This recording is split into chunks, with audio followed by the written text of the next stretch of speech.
Hey everybody, this is chapter 2 of Varieties of Marxist Humanism, Philosophical Revisionism in Postwar Eastern Europe. Chapter 2 is titled The Budapest School.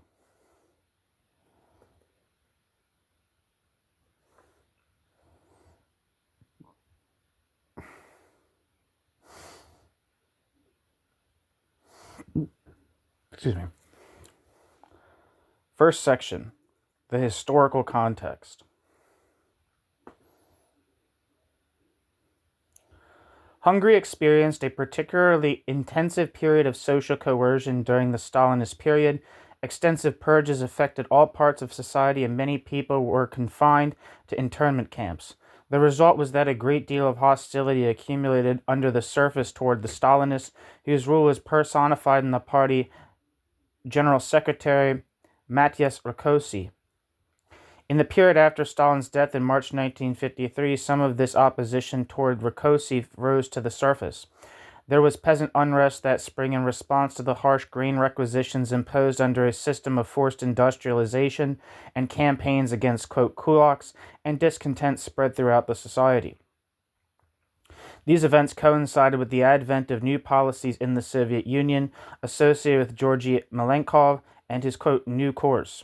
The new course represented a move away from heavy industry and toward an increased emphasis on light industry and consumer goods. The impact of this change in Eastern Europe varied, but a common feature was that it implicitly undermined the Stalinist leadership in those countries.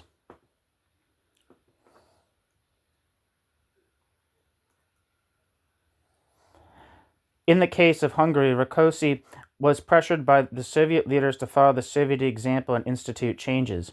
As a consequence, Rákosi was forced to appoint as premier Imre Nagy. I think it looks like Nagy, Nagy, but I've heard it pronounced as Nagy. Maybe I'm pronouncing that wrong. Maybe I'll be able to look it up. And I probably should look it up. Why not?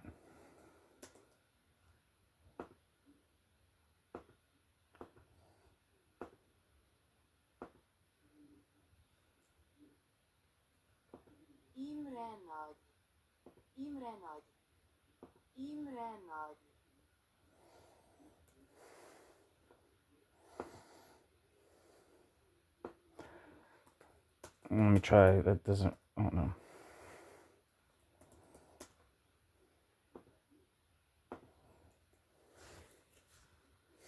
Let's see. My partner and I had challenges. You motherfucker. Before we came to Kaiser Permanente, but now we have a beautiful son. It was a complex pregnancy, but our care team was with us every step of the way. I love Kaiser Permanente. Kaiser Permanente. Hello, Dr. Franz Maria. This Hungarian politician served as the Prime Minister of Hungary. He played a pivotal role during the Hungarian Revolution of 1956. In Hungarian, his name is pronounced Imre Nagy. Imre Nagy. Imre Nagy. Imre Nagy.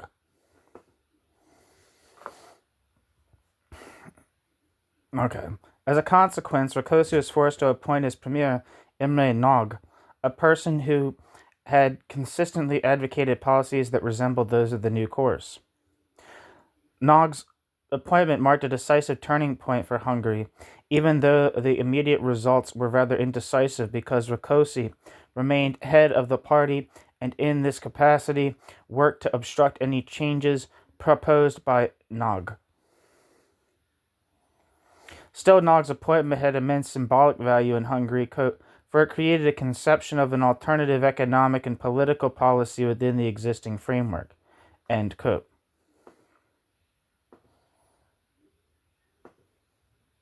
And here's that quote from. Gotta get to the footnotes. I apologize for all these interruptions.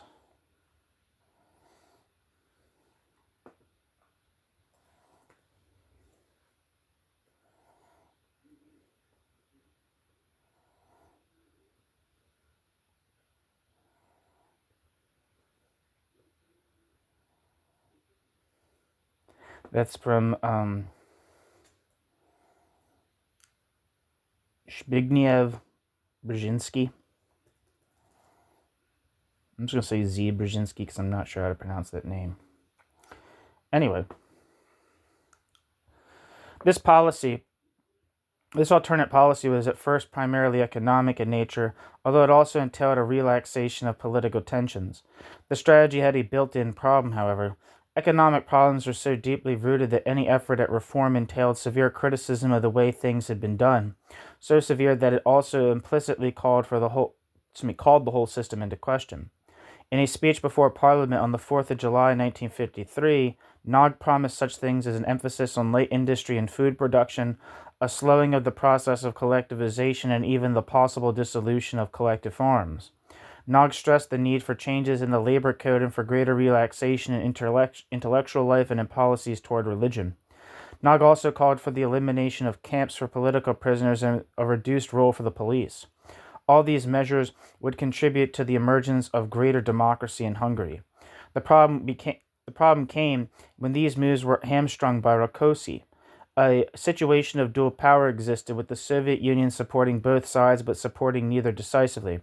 This situation caused a great deal of uncertainty and undermined the morale of the society. It was one of the factors that contributed to the upheaval of 1956.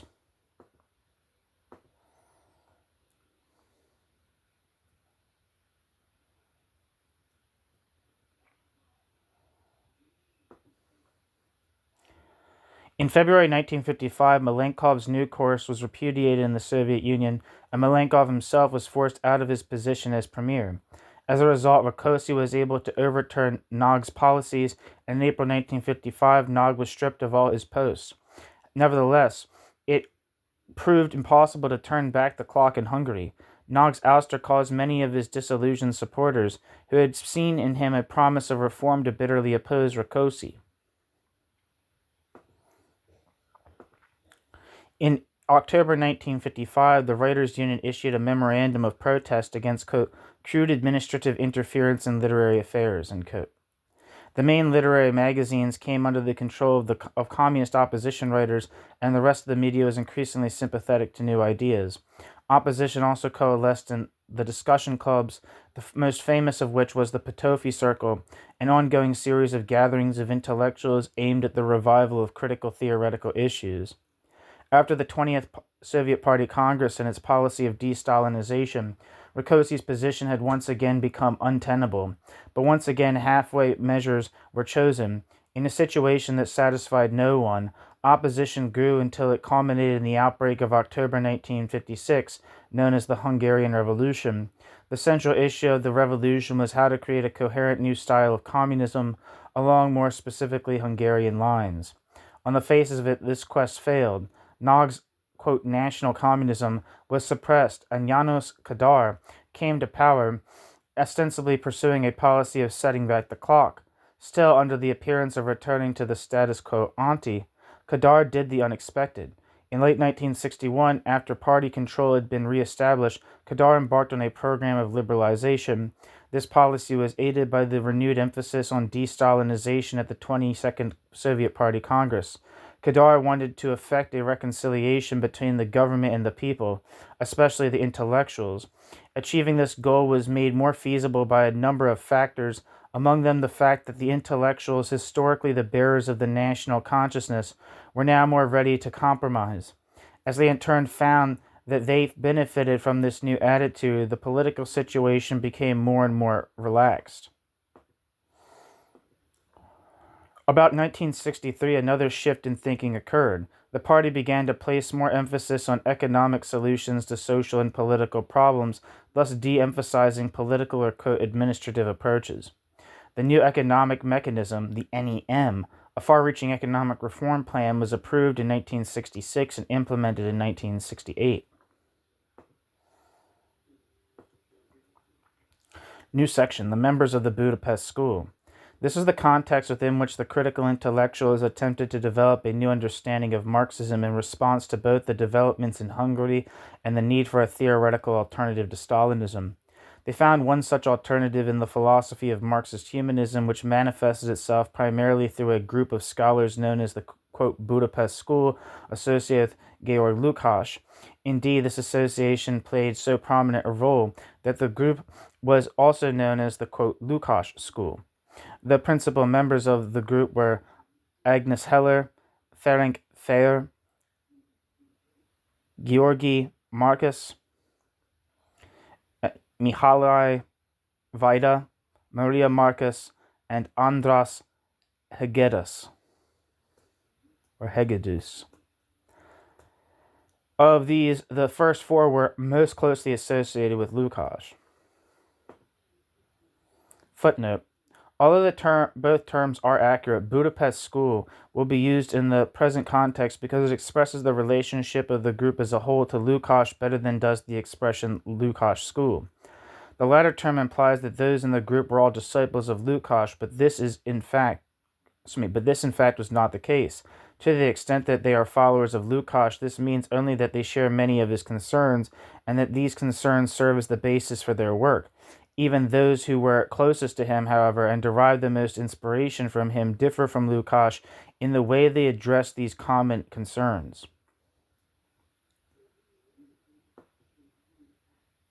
End footnote. Oh, shit, no, it's not the end footnote, sorry. It can be said that their work was along the lines Lukács summarized in an interview late in life when he said that a revival of Marxism, quote, requires two processes, methodologically. Back to Marx for the understanding of reality, a forward move toward a Marxist interpretation of contemporary phenomena, end quote. Interview with Lukács on, quote, some questions of peaceful coexistence, published in Kortars in Budapest, May 1968, which was cited in Serge Frankel and Daniel Martin's article, The Budapest School, published in 1973 in Telos. In addition to the influence Lukács exerted on the group, the works of Antonio Gramsci and Karl Korsch had considerable influence on members of the group, as they acknowledged on various occasions. Agnes Heller studied under Lukács when Lukács taught aesthetics at the University of Budapest. Agnes Heller received her doctorate in 1955 in philosophy. Subsequent to that time, she edited the Hungarian Philosophical Journal, taught high school, and in 1963 was made a research associate of the Sociology Research Group of the Hungarian Academy of Science. She had been expelled from the party in 1956 after the Hungarian, quote, revolution, and was never readmitted. In 1968, Georgi Marcus and three other Hungarian philosophers attending the Corcula Summer School in Yugoslavia joined in issuing to the press a statement, quote, condemning the Soviet military intervention in Czechoslovakia and pointing out the disastrous effect of the military intervention on the theoretical and practical development of Marxism, end quote. Kenneth A. McGill in the article Philosophy in Hungary, published in International Philosophical Quarterly, 1969. Agnes Heller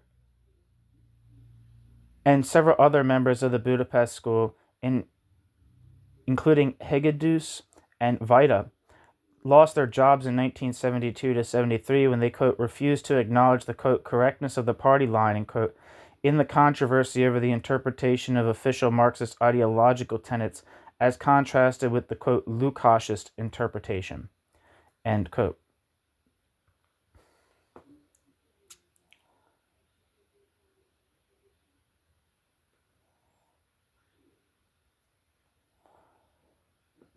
I'm not sure that quote's from.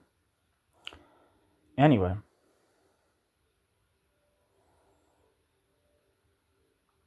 From 1973 to 1977, Heller and the others lived on the royalties from works published abroad.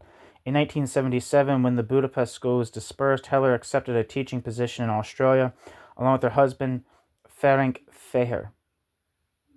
They now both teach at the New School for Social Research in New York.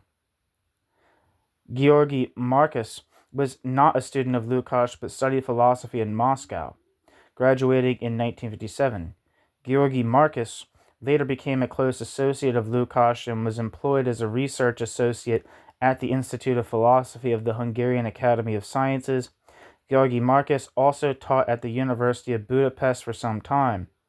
György Marcus was expelled from the party for his part in the Korkula statement protesting the Soviet invasion of Czechoslovakia and has been teaching abroad since the mid-1970s.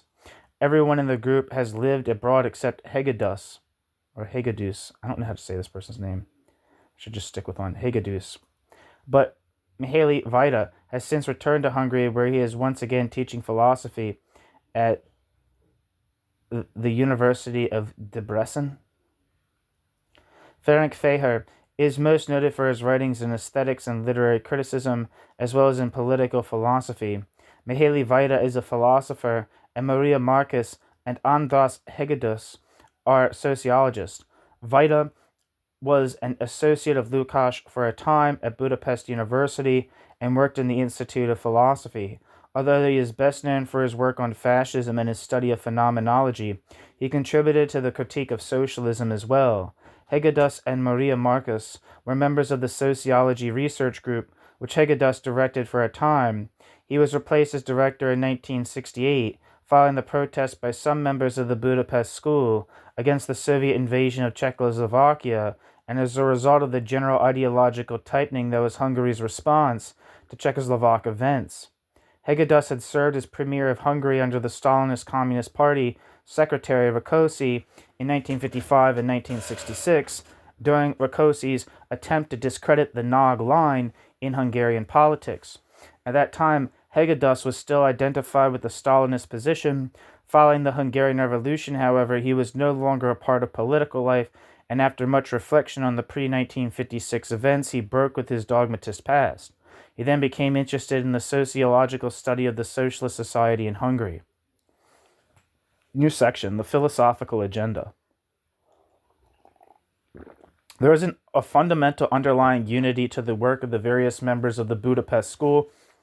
They are all concerned with elaborating the conditions necessary for the creation of a humane society and with the analysis of contemporary reality necessary to this task. In this effort, they can be said to be following Lukács's dictate to the effect that the revival of Marxism required a methodological return to Marx and at the same time a, quote, forward move towards Marxist interpretation of contemporary phenomena, end quote, for an understanding of reality.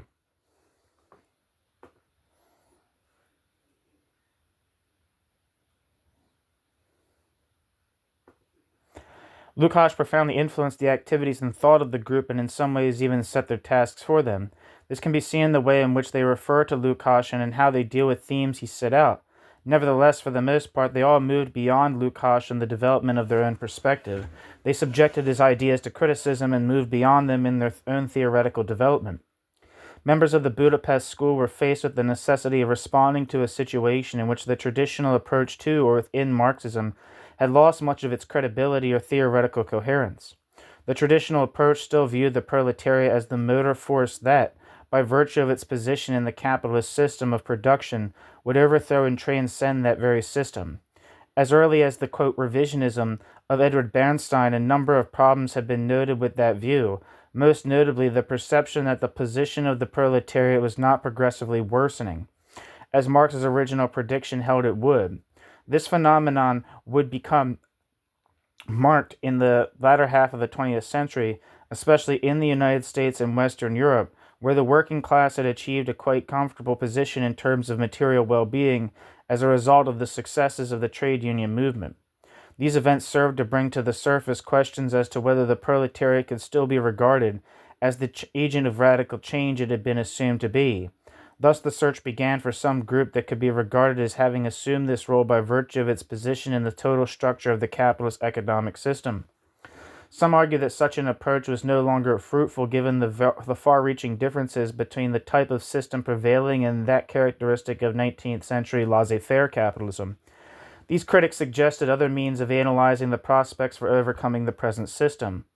Another issue members of the Budapest school faced was the recognition of the problematic nature of the Soviet attempt to transcend capitalism by using Marx's theories. Many people questioned the validity of the Soviet claim to fully represent the embodiment of Marx's vision of the future society. These misgivings provided a fresh impetus for re-examining Marx himself in search of another way of understanding him which would avoid the pitfalls demonstrably present in the Soviet reality. The personal and theoretical development of those associated with the Budapest school took place slowly and over an extended period of time. The process began in 1953 after the death of Stalin, and the initiation of Malenkov's new course once again opened up the possibility of different approaches to socialism. From 1953 to 1956, a gradual change took place, with a dramatic moment following Khrushchev's speech at the 20th Soviet Party Congress. Heller described the process well, referring to her own experience. Quote, "Allegedly, I was a good communist because I identified totally with the system which suffered only from improper execution. Still, I often asked myself whether my dissatisfaction was the result of my short-sightedness as a, quote, bourgeois individualist," end quote. Instead of thinking things out, I ignored my conscience and relativized my indignation. Thus, the period between 1953 and 1956 was a period of enlightenment, a process of, quote, emancipation from self-incurred tutelage, end quote. That's, I believe that's Kant, that quote is from, and that quote is within a quote from Agnes Heller.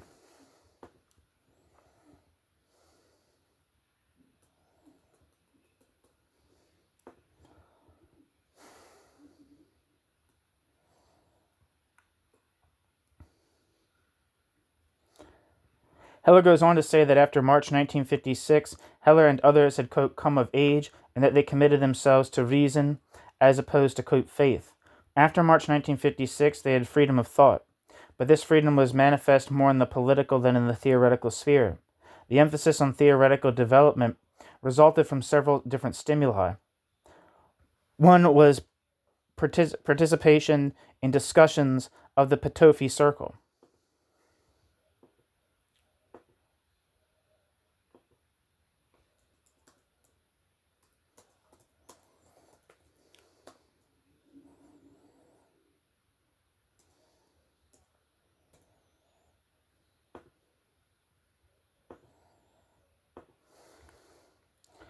One was participation in the discussion of the Petofi Circle. Another was the writing of the book The Aesthetics by Lukács, which was begun in 1956, and a third was the participation of Heller and others in the Berlin Conference on Freedom. This conference, organized by the East German Academy of Sciences in March 1956, was also attended by Leszek Kolakowski and Tadeusz Konski from Poland.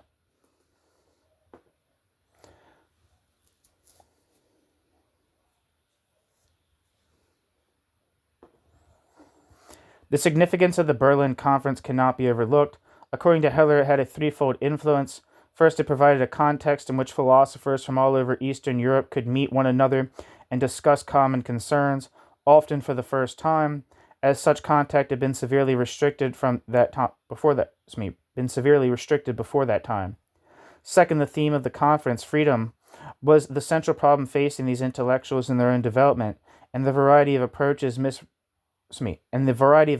represented at the conference demonstrated that many different understandings of Marxism were possible. Third, the conference held out the hope of even more dialogue in the future. This hope was not fulfilled for many years, but as a hope it provided encouragement for the participants in their own activities.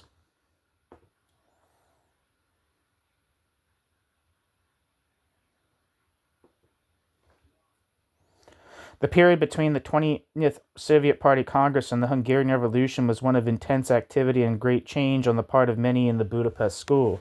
The Soviet intervention had put down the revolution, evoked a despairing reaction from Heller and others, although this despair was mitigated by Khrushchev's proposed reforms on the 22nd Soviet Party Conference. Only after these reforms failed to get off the ground did they begin to realize how difficult reform in Eastern Europe was. From the revolution of 1956 until 1964, the predominant mood was still one of despair and bitterness, coupled with a feeling of being, quote, trapped. The situation changed in 1964 after a discussion on alienation provided a means of dealing with these feelings. It was in the early 1960s that the Budapest School was formally constituted. In the mid to late 1960s, members of the group participated in the Korčula Summer School, hosted by the Yugoslav Praxis Group. Heller speaks of the period from 1965 to 1968 as, quote, marked by increasing philosophical depth, end quote. Heller, Quote, during this time we endeavored to found a, quote, positive philosophy based on a new reading of Marx, and in so doing we participated in an international renaissance of Marxism as a pluralistic theory. This period was also a time of new illusions engendered by our active, but at the same time critical participation in the reform movement. Our goal was to transform economic reforms into social reforms. The year 1968 was, end quote. The year 1968 was a time of contrast for the group, beginning with optimism and ending with disillusionment after the Soviet invasion of Czechoslovakia. In 1972, strict ideological control was reinstituted in Hungary, and this year marked the beginning of the end of the Budapest School. The crisis of legitimacy of many traditional Marxist categories and of the Soviet model made it imperative that some way of approaching the problem of social change be found. This is particularly true because the, quote, class approach, stressing the proletariat, seemed almost of its own accord to lead into the Soviet model. The position Lukács elaborated in his book, History and Class Consciousness, provided a good example of that type of argumentation. The major problem perceived in Lukács' presentation was that if the proletariat did not exhibit the characteristics attributed to it, according to this view, then it fell to those conscious, aware members at the forefront of the movement for change to act on behalf of the class as a whole.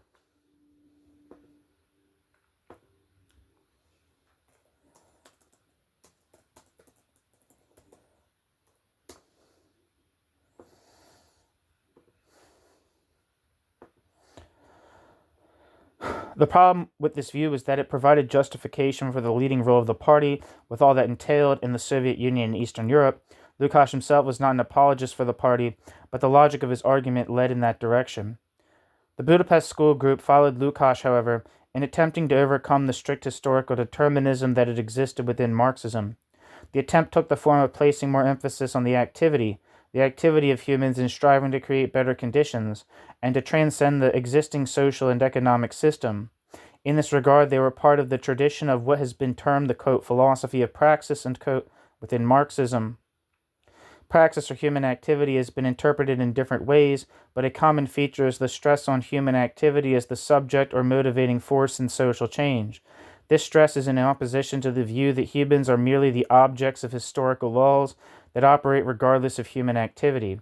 To deal with the problem raised by Lukács' emphasis on the proletariat, the Budapest School thinkers were forced to find a different theoretical category within Marxism, a category that could also provide a critical perspective on contemporary reality. The category they chose was that of, quote, needs, and the role needs play in society.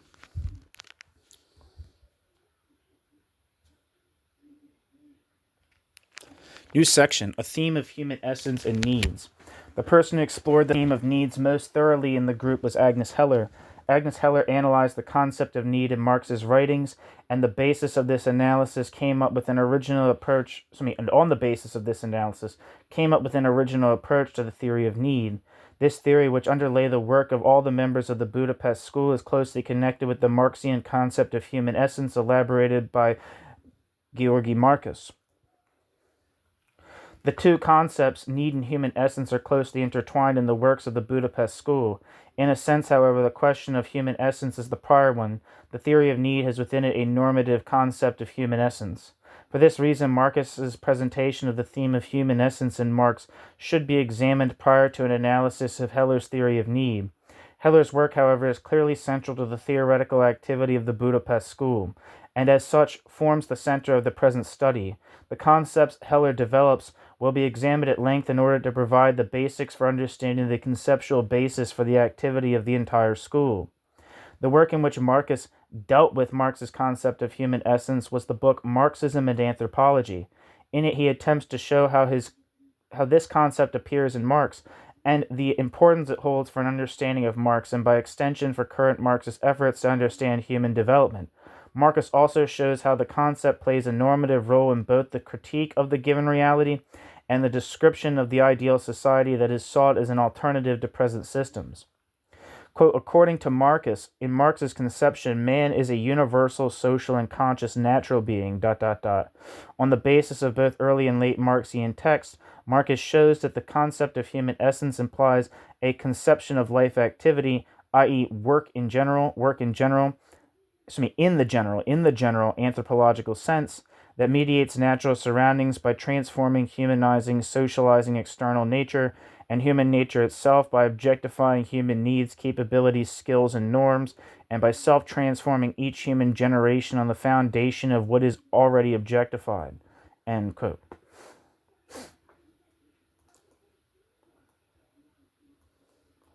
Andrew Arato, in the article Introduction, Issues in the Marxian Theory of History, published in International Journal of Sociology in spring 1974.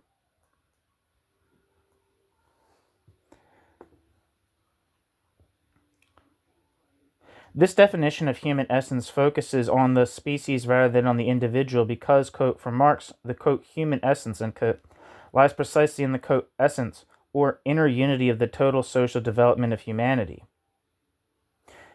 It is not some sort of collection or amalgam of traits or qualities found in every person throughout time,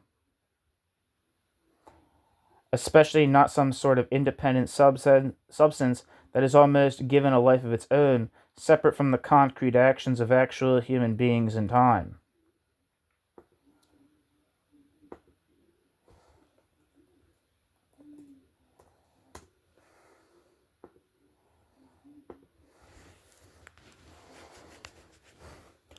Especially not some sort of, the immediate value of this way of approaching the matter is that a difference can be made between the development of possibilities on the level of the species and the actual ability of individuals to appropriate the possibilities for themselves. This kind of distinction is implicit in the dual quality of work. On one level, work is simply the, quote, necessary precondition of human life, that is, the material exchange between man and nature, end quote. But work is also, quote, a free self-activity in which man forms and appropriates his own capacities, end quote. Georgi Marcus. Thus, it can happen that for individuals, work can become merely this, quote, necessary precondition, end quote. But it can still be said that, on the whole, some sort of progress or development is taking place as the result of this activity, insofar as the widening of possibilities takes place generally. This view is not, as sometimes happens, an apology for existing conditions or a praise of technological development. Rather, it provides the basis for the critique of those social orders where the gap exists between the individual and society or between the abstract possibilities and their realization. This gap or split is what is understood as alienation.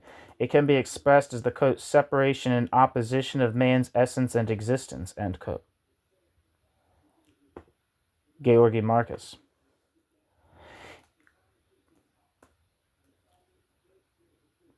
At the same time, the effort to transcend this state of affairs entails the, quote, creation of the conditions for a historical development which ends the inverse relationship between the wealth and many-sidedness of society and the passivity, limitation, and one-dimensionality of single individuals, end quote.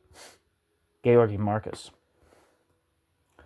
History is the record of the widening of human possibilities through human work as human, quote, self-activity, end quote. But this, quote, self-activity, end quote, becomes restricted as a consequence of the division of labor, at the same time that this very phenomenon in the modern era allows for a virtual explosion in the widening of human possibilities in the abstract. Quote, in examining the historical origins and necessity of alienation, Marx, in the book The German Ideology, describes it as an aspect and determinant of the whole process of history, just as it is defined by the emergence and persistence of the naturally given, Naturwuchsig, division of labor and of private property. Division of labor and of private property, end quote. Marcus.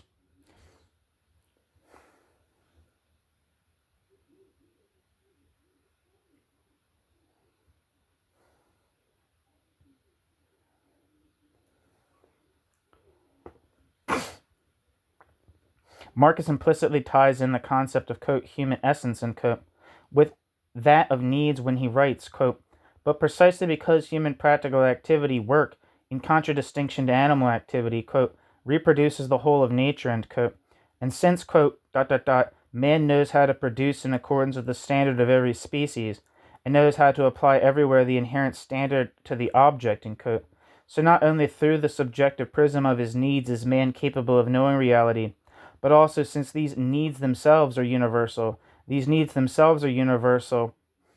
in their tendencies, objectively according to the, quote, inherent standard, end quote, of the object, end quote.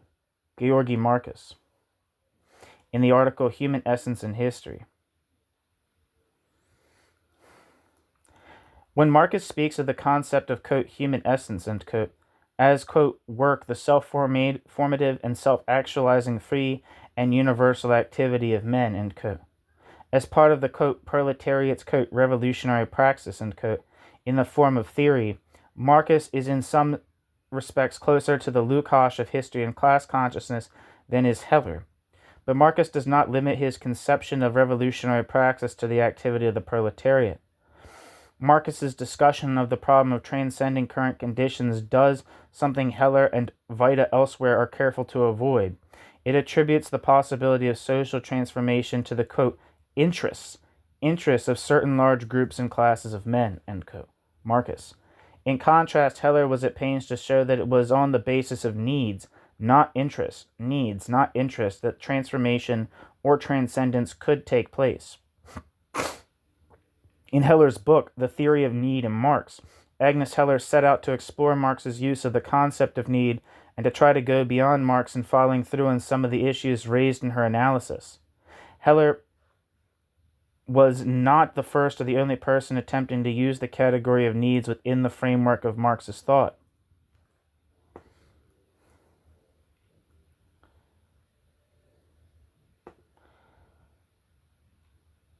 The problem with other attempts was that they tried to, quote, merely adapt the Marxian theory of need and class to contemporary conditions, instead of seriously re-examining the original theory of need and its relation to the theory of class.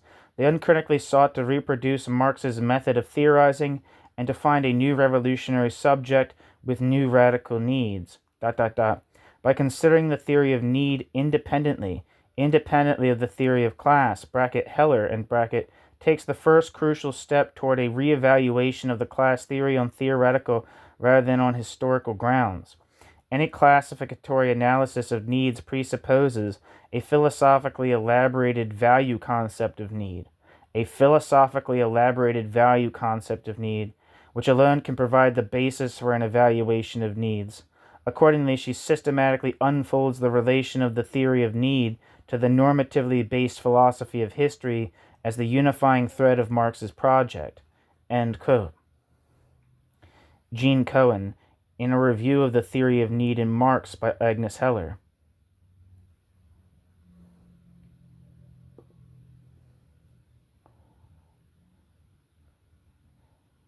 In Heller's own words, the role that a theory of need plays in the reformulation of Marxist theory can be seen as follows. Quote, for Marx,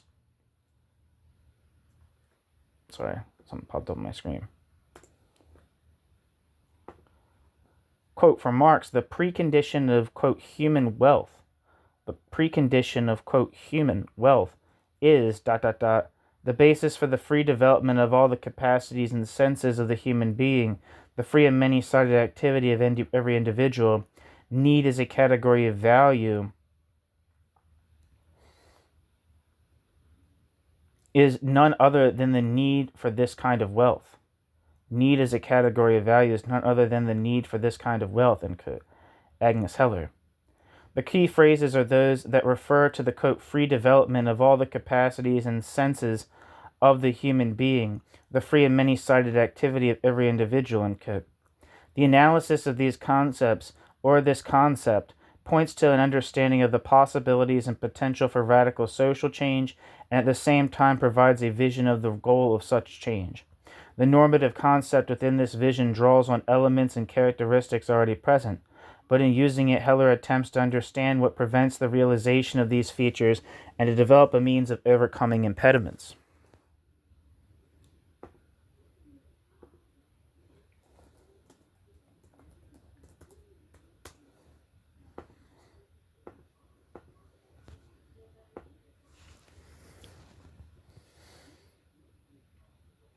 It is a philosophy of, quote, praxis because the concepts of, quote, free development and, quote, free activity clearly stress the role of humans acting as the subject of social and historical change. Also, the free development of individuals is stressed. This provides one of the central themes in all of Heller's work, where the discrepancy between the development of social wealth, and individual wealth is stressed. Here, wealth does not refer only or even primarily to material wealth, for to do so would simply restate the old thesis of increasing poverty, whether it be that of the proletariat or not. Rather, the discrepancy is seen as one of capabilities as well. Quote, whilst the individual subordinated to the division of labor remains poor, in the broadest sense of the word, there is a parallel enrichment of the species. The highest level of enrichment reached so far, i.e. capitalism, is also the peak of individual impoverishment. End quote. Agnes Heller, The Theory of Need in Marx.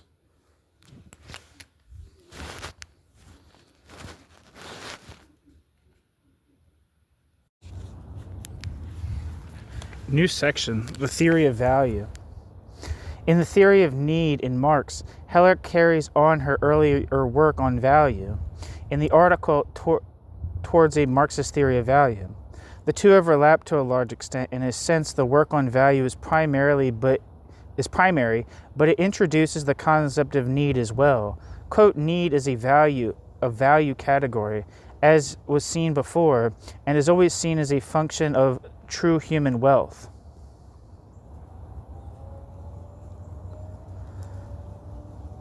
In this context, quote, value as a concept must be clarified before, quote, need as a category of value can be examined properly. It was not until the modern era that the concept of value became problematic. Before that time, values were considered as, quote, givens in one sense or another. Quote, their, quote, givenness became questionable in bourgeois philosophy, beginning with certain tendencies in the Renaissance.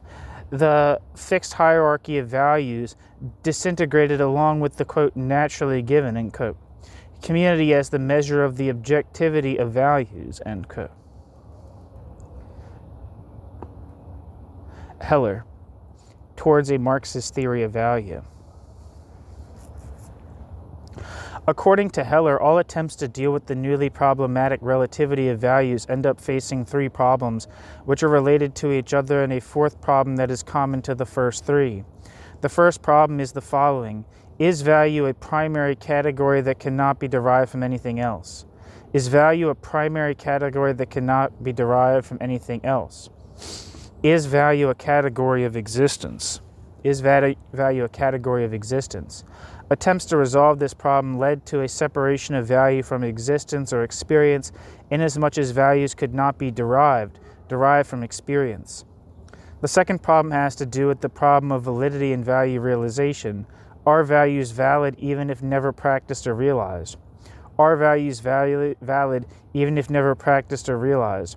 Is there a validity of values underlying all value judgments, or is this validity relative? The third problem in Heller's view is most cogently expressed by Max Weber. Quote, A, is a value-free social science possible? B, should we strive for such a science? C, can man clarify those values which he, quote, enters into an investigation of society? D, is he able to regard his values as relative? And is this desirable? E, can science decide in the choice of values? And can science convince those with different value premises? End quote. From these questions, Weber draws the conclusion that ultimately values are outside the purview of science.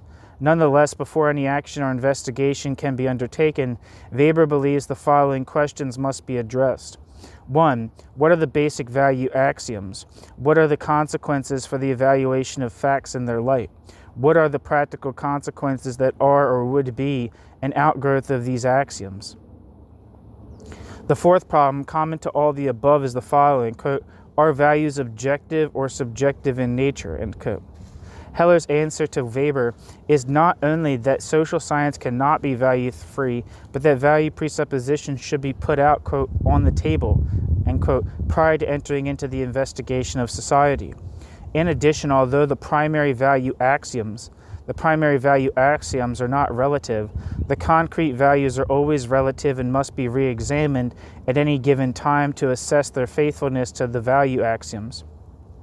Furthermore, social theory's ability to sway anyone depends on the degree to which a theory expresses the problems the person being swayed is concerned with, and the degree to which the theory seems to incorporate within its structure an adequate resolution. Quote, a theory that can shape its value choice into a coherent worldview and can comprehend the dynamic social totality is far more able to convince than a theory that cannot do so on the basis of the same value commitments, end quote.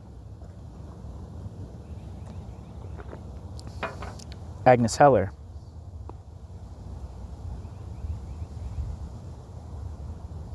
In the article Towards a Marxist Theory of Value.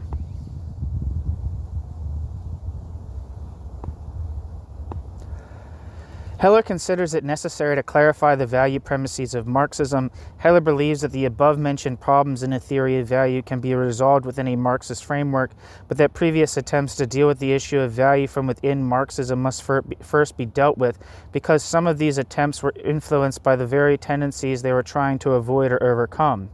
As Heller puts it, quote, the positivist and historicist distortion of the Marxian concept of value began with Engels' reinterpretation of the Marxian concept of base and superstructure and anti-Dühring, end quote. Heller, in Towards a Marxist Theory of Value. Marx's understanding of these two concepts was that, quote, the social life process, end quote, otherwise known as the, quote, mode, or, quote, relations of production, constituted the foundation of all social life, all societies. Although this foundation manifests itself in what Marx termed the superstructure, the two have to be understood as being part of a structural unity. In no sense can it be said that a cause and effect relationship exists between the two. It was Engels who transformed the interaction to one of cause and effect, based to superstructure. Although Engels tried to mitigate the effects of this understanding by introducing the concept of, quote, reciprocity, Engels still did not give up this approach. Engels also went on to add something further, quote, since ideologies and value preferences are, quote, agencies for the expression of social conflicts, Engels took the Marxian claim that social existence is manifested in the superstructure, and transformed it so that interests, primarily class interests, became the factors constituting values. Thus, Engels rehabilitated one of the favorite theories of derivation of the bourgeois Enlightenment, the, quote, theory of utility, end quote. The only modification being that Engels derived value preferences from social classes rather than from individual interests, end quote. Agnes Heller, Towards a Marxist Theory of Value. Engels' formulation became the one most adhered to by Marxists until it was challenged by several new reformulations. These, represented by Karl Korsch, Georgy Lukács, and Antonio Gramsci, were critical of the above formula, and they also brought the concept of alienation to the fore, again by stressing that Marxism involved conscious value choice, rather than seeing values as simply the result of economic development. But according to Heller, if the only available criteria for determining values are to be found in the interest of the value choices of the proletariat, the problem then becomes one of differentiating between the values of earlier ages that have been conditioned by their relations or mode of production and the supposedly absolute values of the proletariat. The problem was not solved by claiming that the proletariat was in a position to know, quote, objective truth because of its place in the scheme of things.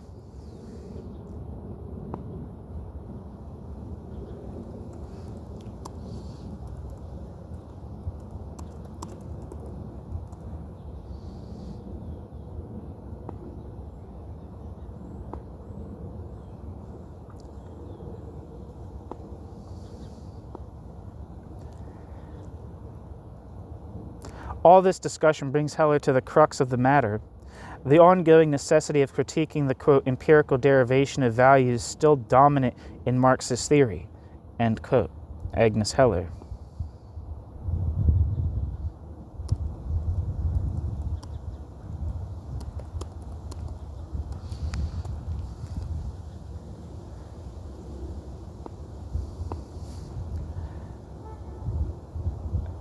In this approach, values are derived from either interest or needs, but value as a quote, universal category of social ontology and quote, cannot be derived from interests because by their very nature interests are particular.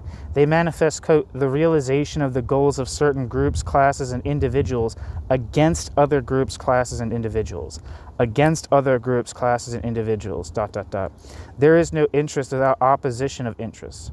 There is no interest without opposition of interests. Hence, interest is, end quote. Hence, interest is something which, by definition, is only in class or alienated society and cannot serve as the basis for a universal value formulation. Need is not limited in the same way that interest is. Need is equally a, quote, category of social ontology, end quote, in the same sense that value is. But need is always a desire for, quote, something, a, quote, objective need. Quote, needs create the objects, the types of activity, and the relationships necessary for their satisfaction, and the latter in turn generate new needs. Social production, objectification, and relations create the, quote, sphere of possibility, end quote, which determines the movement of needs, end quote.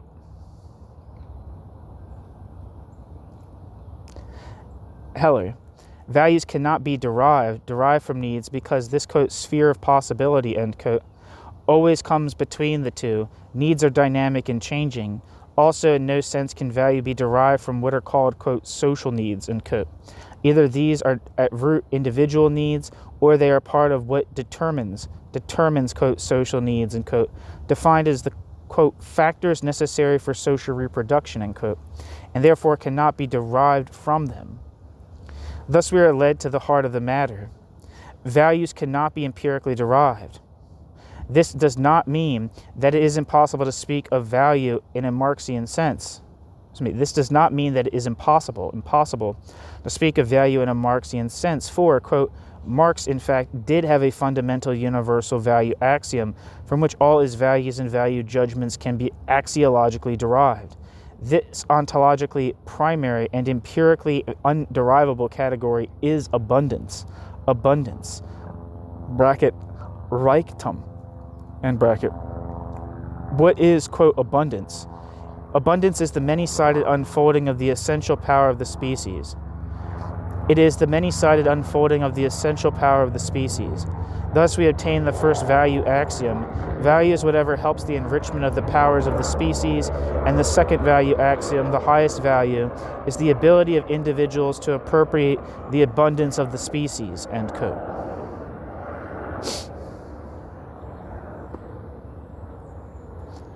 Agnes Heller. These are the value assumptions that underlie Heller's attempt to develop a Marxist philosophy of value and a philosophy of needs. The two, value and needs, are inextricably interwoven in her work, and the analysis of each shares many features with the other. Quote, species being, end quote, or man's essential powers, bracket, Gattungswesen, end bracket, consisting of, quote, sociality, work, production, and objectification in general, freedom, consciousness, and universality.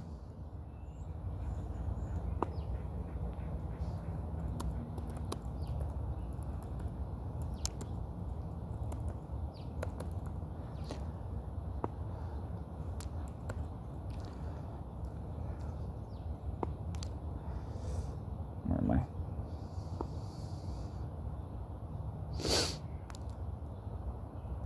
Let me reread that sentence, excuse me. Quote, species being, or man's essential powers, Gattungswesen, consist of, quote, sociality, work, production, and objectification in general, freedom, consciousness, and universality, end quote. And these essential powers are the, quote, potentialities with which man enters history, end quote. These powers are not, quote, given once and for all. They must be developed. They must, quote, unfold. This process takes place in essentially three ways through which natural limitations are overcome. The first way is represented by the, quote, conscious development of production, end quote. Contrary to the usual sense in which this concept is understood in the capitalist social and economic system, here it refers to something more than production to expand capital accumulation.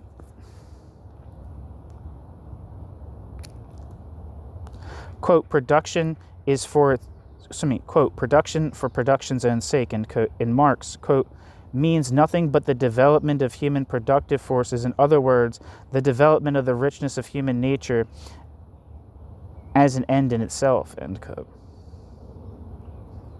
Heller. It's kind of a weird formulation.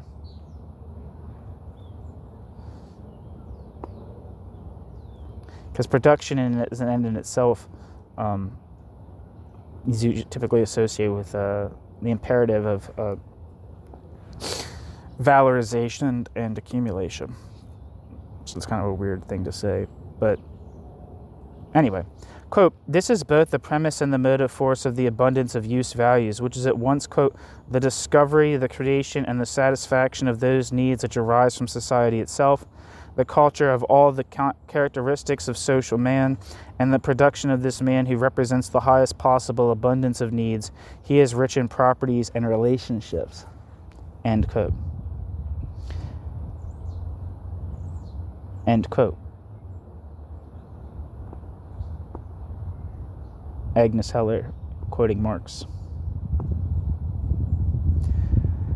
The second part of this process, or second way, has to do with replacing the, quote, naturalness, unquote, of society by, quote, purely social relationships, unquote, something that is a characteristic feature only of the modern era.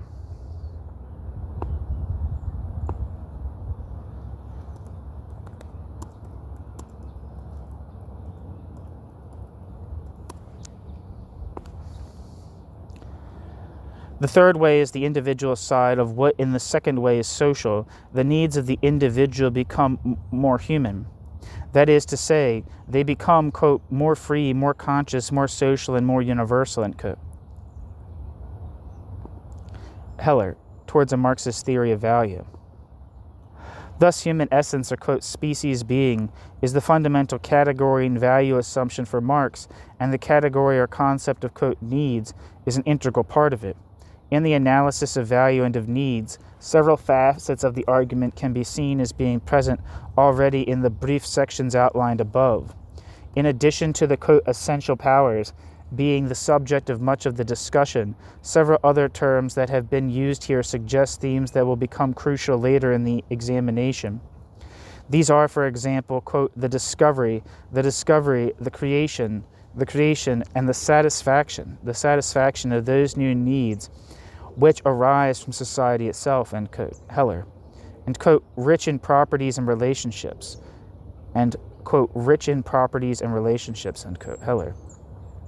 The discovery of new needs is central because it plays a part in the defetishizing process of the overcoming of existent social relations. The discovery of new needs implicitly puts old needs in a new light.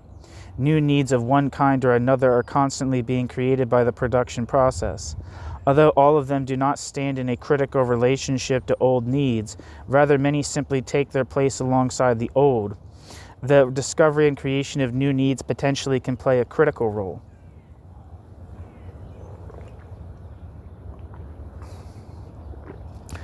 When linked to the question of the satisfaction of needs, old and new, there is even greater potential for constructive use of the concepts of discovery and creation of new needs. This is evident in the observation that, quote, to be able to subsist as a, quote, social formation, capitalism had to have within its structure of needs certain needs that were not satisfiable internally, end quote. Heller, Theory of Need in Marx. The two aspects of the abundance of needs, richness of properties and richness of relationships, refer to the dual set of qualities essential to the fully developed individual.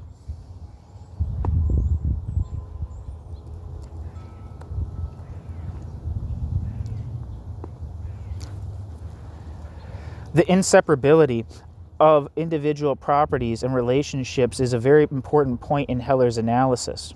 There is no fully developed individual outside the community. This theme will be developed further at a later point. Richness in relationships not only presupposes, quote, community, but predicates community of a certain type as well.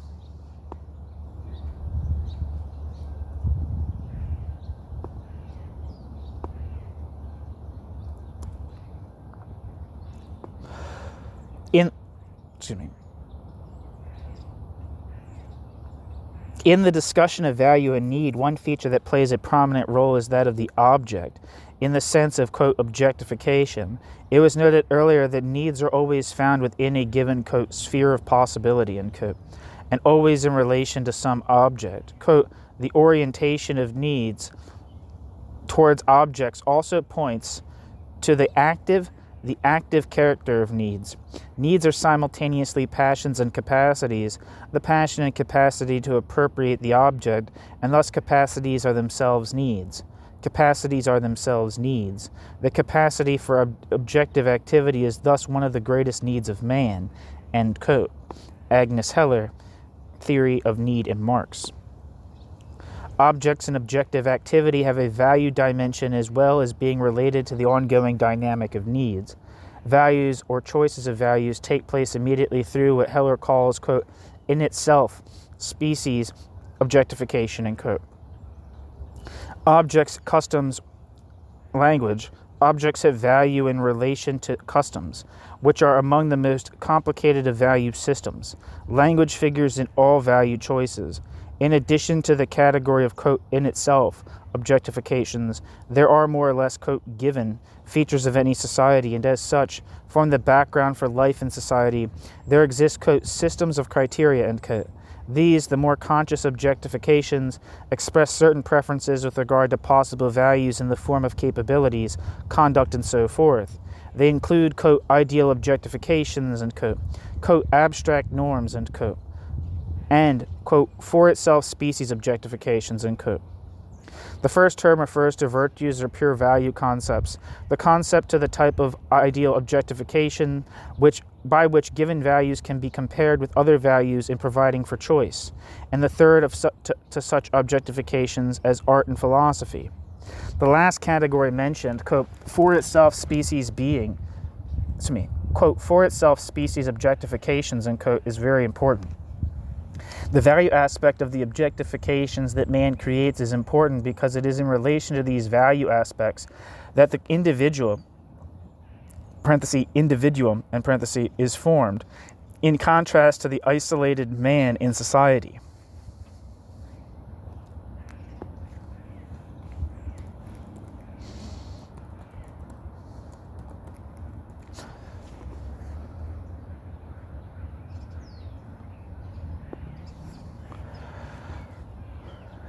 Bracket Einzelwesen.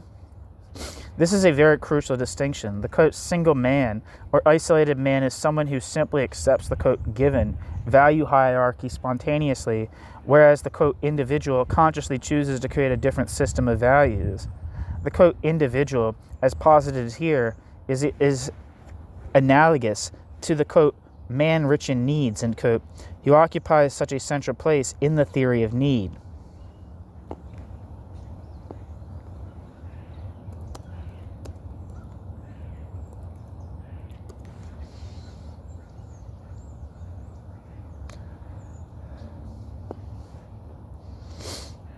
In a certain sense, the, quote, individual or man, quote, rich in needs is a future-oriented concept, an ideal type, based on a certain concept of human nature and a vision of the ideal future society. At the same time, however, the concept cannot be only a utopian vision, for if it were, it would have little value in the present, apart from its function as a norm contraposed to the present. To bear fruit, the concept and vision of human essence and future society must in some sense correspond to actually existing needs. Thus, the task is to try to show in what way this concept of human nature is borne out, and how the normative vision of the future that springs from this concept relates to actually pertaining conditions. Another part of this task is showing how these pertaining conditions contain within themselves the elements of that future, otherwise it would be sheer fancy to talk of them. The concept of needs provides for this sort of analysis. When needs are viewed in light of Marx's understanding of human nature, it becomes possible to show the conditions that favor and the conditions that impede the development of the kinds of needs that most fully express this essential character. New section, needs and alienation.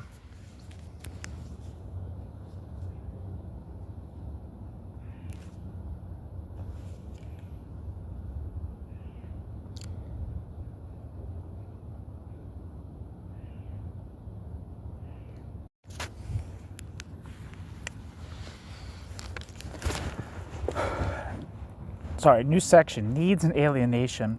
In this regard, it is necessary to understand what is, in terms of this frame of reference, most important as far as needs are concerned.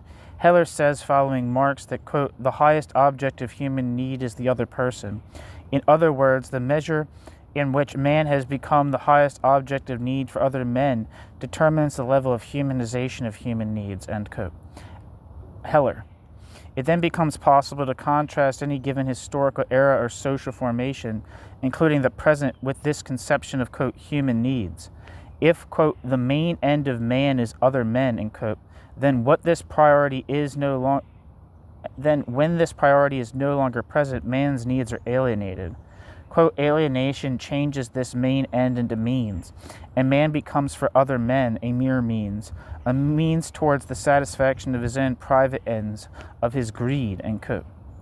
This is particularly the case under present circumstances in the capitalist socio-economic system. This same system, however, creates the possibility for the development of, quote, human needs. It must be carefully examined to see what it is about the capitalist socioeconomic system that simultaneously creates and alienates these needs. Heller separates Marx's discussion of the alienation of needs into four sets of problematics, which she will use as an organizing principle for her own attempt to develop a philosophy of needs. The means-end relation, quality and quantity, impoverishment, reduction, and interest. Some of the salient features of the means-end problem were discussed above. Man is turned from an end into a means. This has two aspects to it. First, one might expect that social production would, almost by definition, go towards satisfying social needs.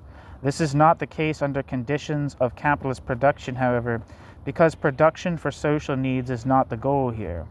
Production is oriented toward increasing and expanding capital, and the satisfaction of needs on the market is the way in which this increase and expansion takes place. The other side of the coin is that the same dynamic holds for social relations as for economic transactions. Quote, when alienation assumes its extreme form in capitalism, authentic community disappears because the commodity relation becomes the sole pseudo-quote community. Social ends and content and social togetherness becomes means to the private ends of private persons.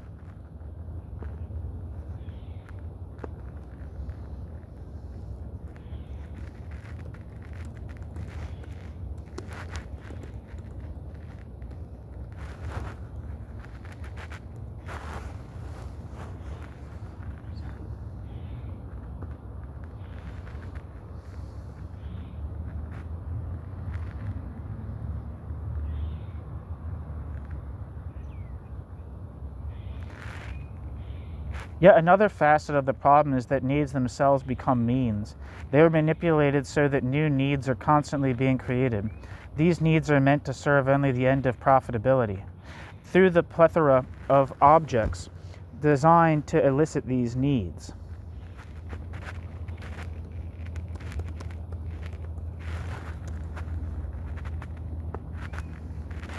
The consequence is that whereas individuals may believe they use satisfying their own needs,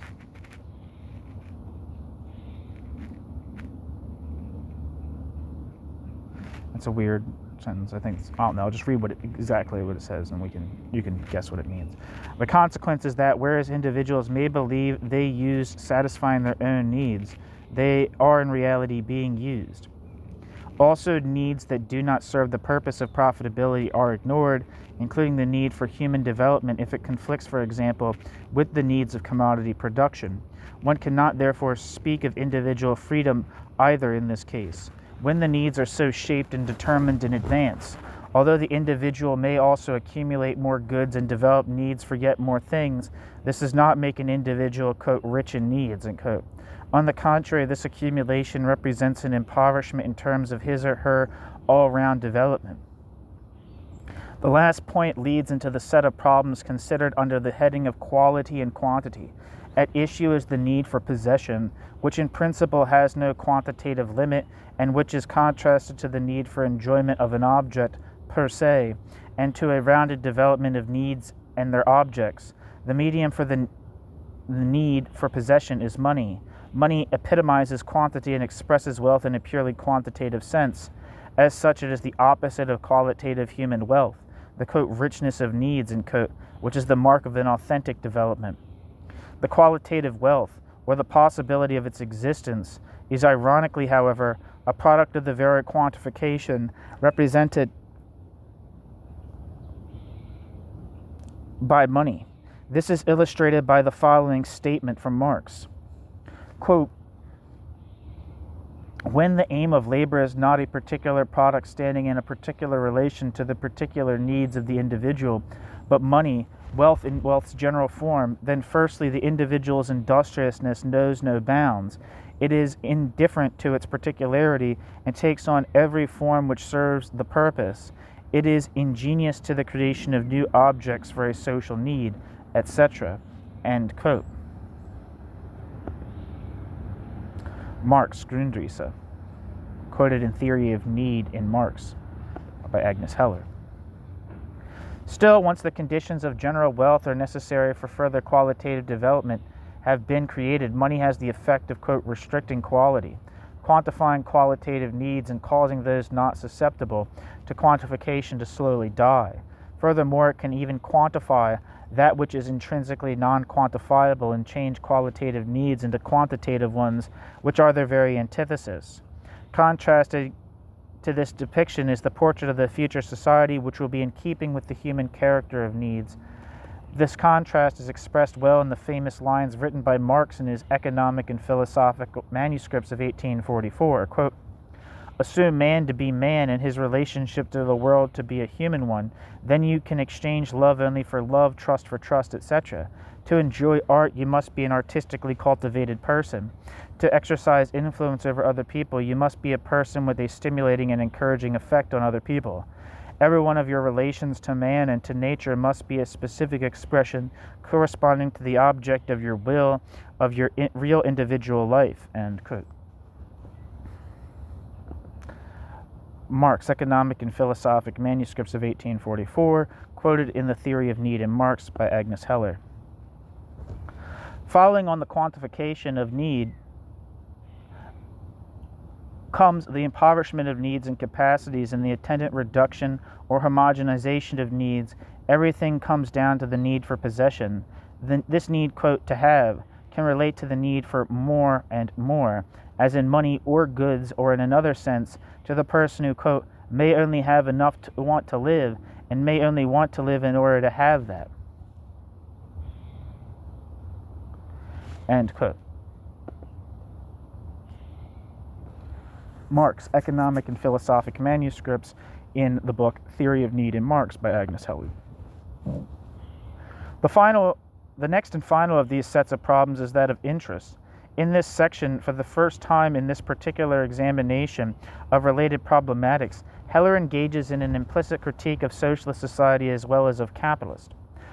Although at the outset in the analysis of interest the focus is still on capitalism, this focus shifts further along. First, though, two concepts, quote, utility and, quote, interest, must be clarified, according to Heller.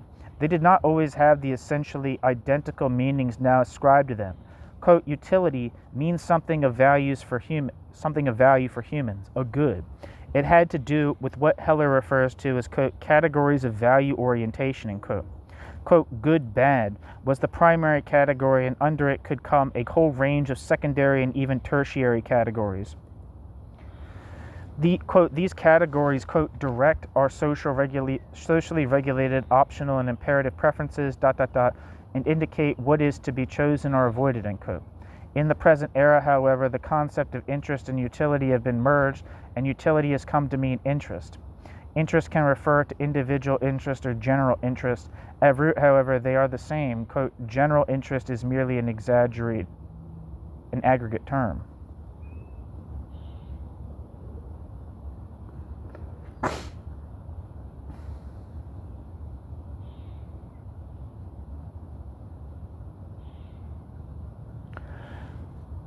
This problem was discussed by Heller in the article Towards a Marxist Theory of Value and was mentioned earlier in this study when it was seen that value could not be derived from interest and general interest was merely the flip side of the coin to individual interest. That discussion of values and interest is repeated later in the article Towards a Marxist Theory of Values, but it is carried further there because the context is broader. The, quote, general interest can be seen as, quote, an alienated power resulting from the struggle between private interests and thwarting the ends and aims of individual human beings, end quote. Although a specific reference was made in this section to, quote, the world of commodity exchange, end quote, and hence more specifically to capitalist society, the, quote, general interest, end quote, standing over against individual interest can also be seen as a feature of socialist society. In fact, this was also an insight of Heller's. In fact, that this was also an insight of Heller's can be seen as a feature of socialist society. In fact, that this was also an insight of Heller's can be seen in another context. Footnote, see Agnes Heller and Ferenc Fayer's article Forms of Equality, published in TLOS 32, summer 1977, and Ferenc Fayer's article Dictatorship Over Needs, published in TLOS 1978. Reference will be made to both of these articles at a later point in this paper. End footnote. The critique of the concept of, quote, class interest and the situating of this concept within the broader critique of the trade union movement as being a struggle for rewards within the structure of capitalism rather than aiming at transcending capitalism. As being a struggle for rewards within the structure of capitalism rather than aiming at transcending capitalism is in itself a critique of a dominant category of thought within socialist societies. Mihaly Vaida also dealt with the question of interest in a discussion on the interrelationships among the three concepts of, quote, law, ethics, and interest, end quote. In this essay, he criticizes attempts to deduce ethics from the principle of interest, individual or class. Vaida tries to show that for a proletarian, quote, class interest, end quote, by no means coincides with, quote, individual interest, end quote. The individual's interest is to, quote, increase his own property, end quote, not to overthrow the system. Therefore, any class solidarity can be possible only on an entirely different basis, where it is, quote, not the product of the proletariat's class interest, but rather the proletariat's possibility as such not to reduce or transform their own needs to interest, end quote. If the proletariat is unable to avoid reducing or transforming its needs to interest, a situation results wherein the individual proletarian can be accused of acting against his own interest. Quote, if individual proletarian interest and class interest coincide and have the same orientation, which constitutes the possibility of a class ethics, and of surpassing the dichotomy between selfish interest and pure ethics, it should follow that if a proletarian does not, by his own action, contribute to the construction of this bridge, he comes into conflict not only with his class interest, but with his own individual interest as well. End quote.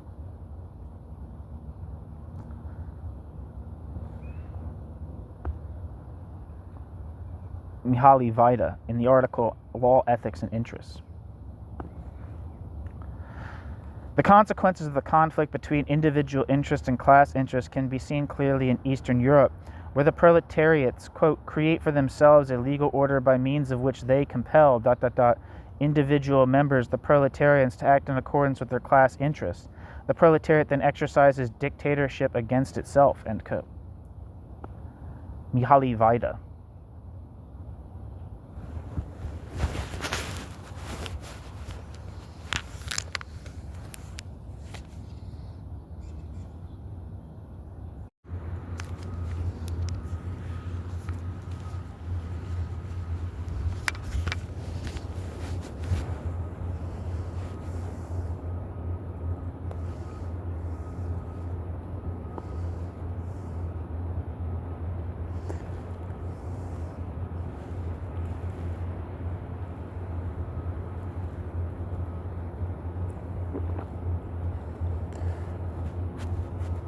New section, Social Needs and Radical Needs.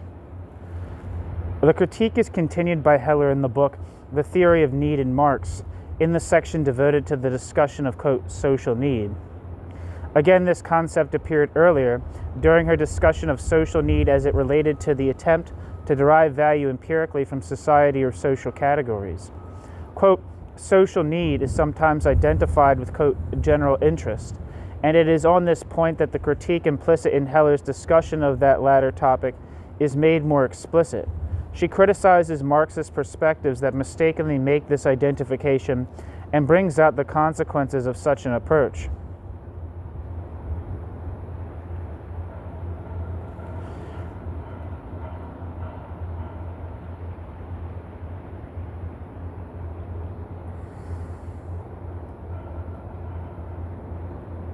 These consequences are political or, quote, practical, as well as theoretical. They involve the subordination of the individual needs to social needs, which later, in disguised form, come to mean the needs of the dominant strata. If social needs are really individual needs, but specific individual needs are not, quote, social needs, then the individual needs cannot be, quote, genuine or real. Quote, from this conception, there follows a distinction between, quote, recognized and, quote, unrecognized needs, end quote, with the same problem resulting of who is to decide which needs are, quote, genuine or not.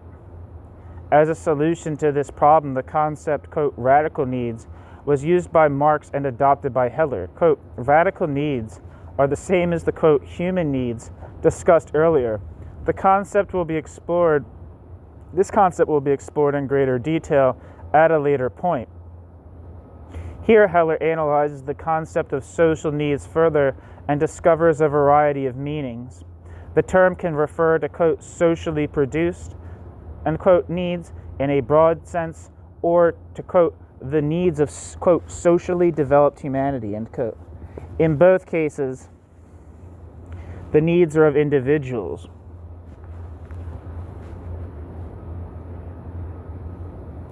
Another sense of the term, quote, social needs is that of, quote, the average needs for material goods in a society or class, end quote, which translates to demand.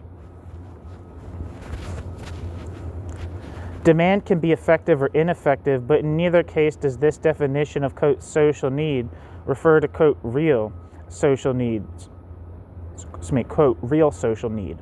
As Heller puts it, quote, true social needs represent actual, thoroughly conscious needs, whilst the, quote, social needs that are presented on the market indicate the possibilities of satisfying true social needs in a given society. End quote. Heller. This statement refers to material needs only in the context of the definition of social needs used here. Non-material needs viewed in this light are the epitome of alienation, the, quote, quantification of quantifiable, the, quote, quantification of the unquantifiable, end quote. Yet one more sense of the concept, quote, social needs is that in which the needs are such that they can be satisfied only socially, generally through institutions created for that purpose. In this latter sense, the concept of social needs leads into the discussion of, quote, radical needs. Quote, radical needs were mentioned previously as being the, quote, human needs, the needs that have as their object the, quote, species being of humanity. It is not enough, however, merely to posit, quote, radical needs and refrain from examining how they are already present in society.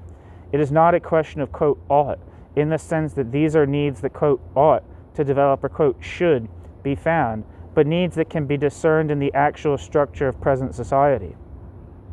Heller writes that Marx confronted this problem in two ways. The first is to make the subject of the, quote, ought into a collective. The second was to posit the problem in terms of causal necessity. Quote, the ought itself is collective because at the maximum point of capitalist alienation, it stimulates certain needs among the masses. These are the radical needs which embody this ought and which by their very nature tend to transcend capitalism and precisely in the direction of communism, end quote. Heller. The second way Marx confronted the problem involved the theory of the inherent dynamic of the economy, the theory that the dynamic of the economy would of necessity affect this transition. These two approaches can be seen more clearly when viewed as part of the dynamics of social structure.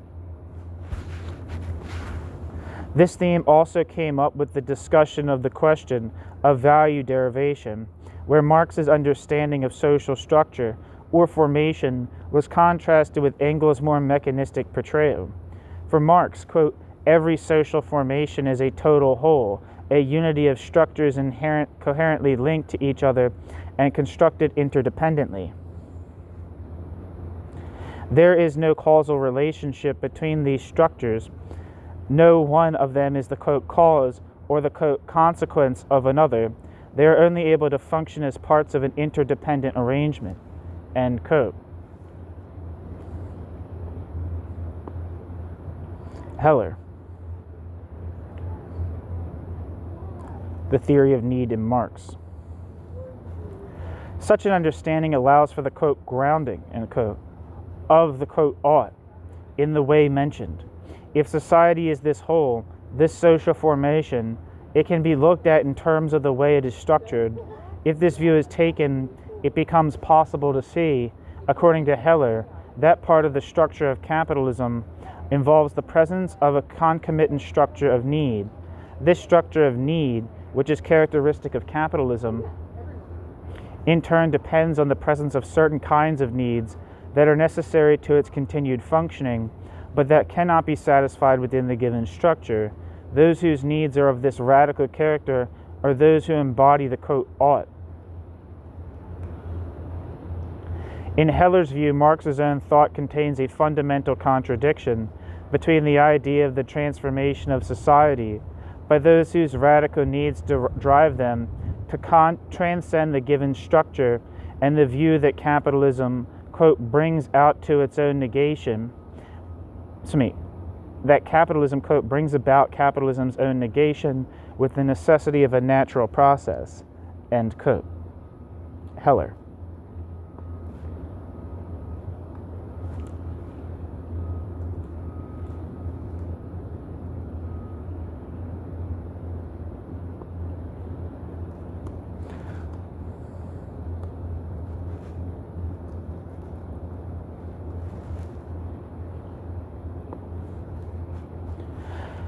Heller finds a paradox in Marx's thesis of the impoverishment of the proletariat because elements of both means of dealing with the problem are evident in it. In the approach of focusing on the development of radical needs, as opposed to that of necessity or natural law, one finds a contradictory development within capitalism, rather than this being the contradiction between, quote, forces of production, end quote, and, quote, relations of production, end quote. However, it involves another sort of contradiction, one that is characteristic of advanced commodity production, which is what capitalism represents. This feature of the commodity provides an insight into its character. It is a special product, inasmuch as it has a dual nature and function. It represents use value as a good or products, and at the same time represents exchange value because it was produced to be exchanged for something else.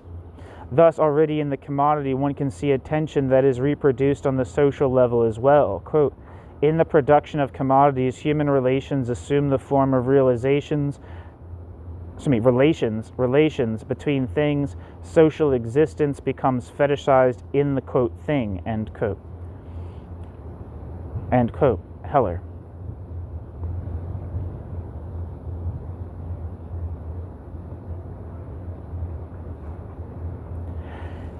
Heller's statement refers to the fact that people no longer realize that what they are so assiduously exchanging represents their own activity and is an expression of their own selves. Quote, social relations fetishized in, quote, the thing, end quote, confront individual human beings in the form of economic laws of nature as it were, end quote. Heller. What is produced bears no relation to the needs of the person producing the commodity, but is produced only to be exchanged. The rules of exchange tend to assume a life of their own and thus appear as, quote, laws of nature. To Heller, then, it is the overcoming of this situation as a conscious project based on a realization of the true character of capitalism that will affect radical social change. This realization is brought about by the growth and development of, quote, radical needs, and, quote, not by a, quote, law of necessity, end quote. For Heller, the specific aspects of the contradictory nature of capitalism are freedom and necessity, necessity and chance, teleology and causality, and following from these, social wealth and social impoverishment. The first antinomy, freedom and necessity, refers to the fact that the apparent freedom of the commodity producer and the wage laborer are both subject to the, quote, quasi-natural necessity of the economy, end quote, operating above them, so to speak.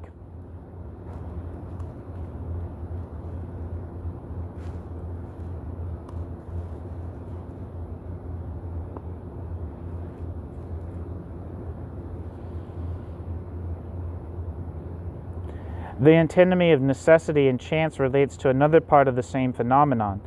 The, quote, quasi-natural necessity, quote, referred to above appears in a chance way where, quote, production and need meet on the market in the form of supply or demand, end quote. It is also appears in the tension between the fact that, although people's role in life is, quote, accidental, in the sense that it is not determined by birth, it is nevertheless fixed by the structure of society in a different way through the division of labor.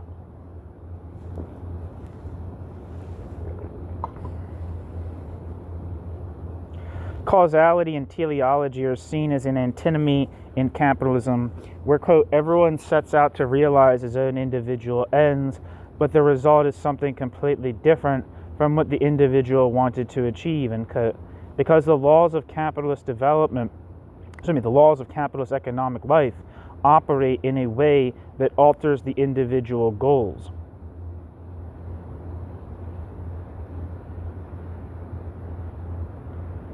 The antinomy of wealth and poverty is especially important because it refers to the dichotomy between the wealth of society as a whole and the way in which this wealth is achieved at the expense of individuals in capitalism. These antinomies are embedded in the structure of capitalism and are part of its very nature. They cannot be ignored in an analysis of the workings of the capitalist system, but they do point to a resolution. This resolution is to be found in the, quote, development of the human species, end quote. The, quote, development of the richness of human nature as an end in itself, end quote. Agnes Heller. In looking at the two ways in which Marx addressed the problem of transition or social change, Heller asks if, quote, the development of the human species, end quote, means the same thing as, quote, centralization of the means of production, end quote, or, quote, socialization of labor, end quote. Heller answers her own question by stating that it clearly does not. Quote, the development of the, quote, development of the human species, end quote, is a much broader concept than the others, and it is not, of course, a mere consequence, bracket, of the others, and bracket, end quote. Agnes Heller.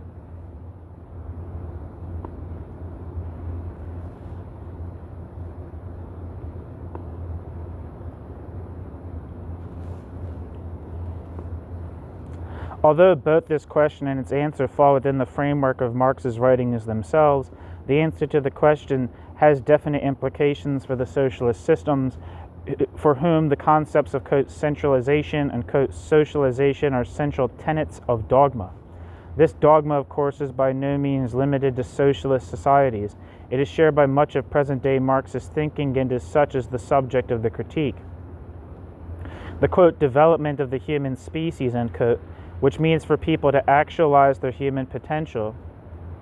The, quote, development of the human species, end quote, means for people to actualize their human potential, which means the development of radical needs and their satisfaction. According to Marx, this would take place through the, quote, revolutionary struggle of the collective subject, the working class, having become such by virtue of its radical needs and revolutionary practice, end quote. Heller. Marx believed that the working class was to be the bearer of radical needs Marx's belief that the working class was to be the bearer of radical needs resulted from his understanding of the way these needs are formed. For him, the workers become the revolutionary subject because the needs are created in the labor process. The contradictions within the system are brought home to the workers when they realize that the way they are structured into society is antithetical to their own development as persons. Labor is what creates radical needs because, quote, surplus labor, performed for its own sake, becomes need, or because of the increase in free time, which gives rise to radical needs and to the need for still more free time, or because of the need for universality, which, having arisen in the form of mass production, cannot be satisfied within capitalism. End quote. Agnes Heller.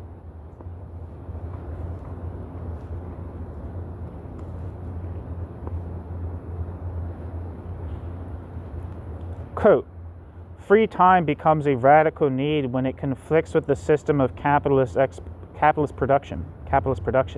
Universality becomes a radical need, because its dynamic moves it beyond the universality created by capitalism in contrast to earlier systems.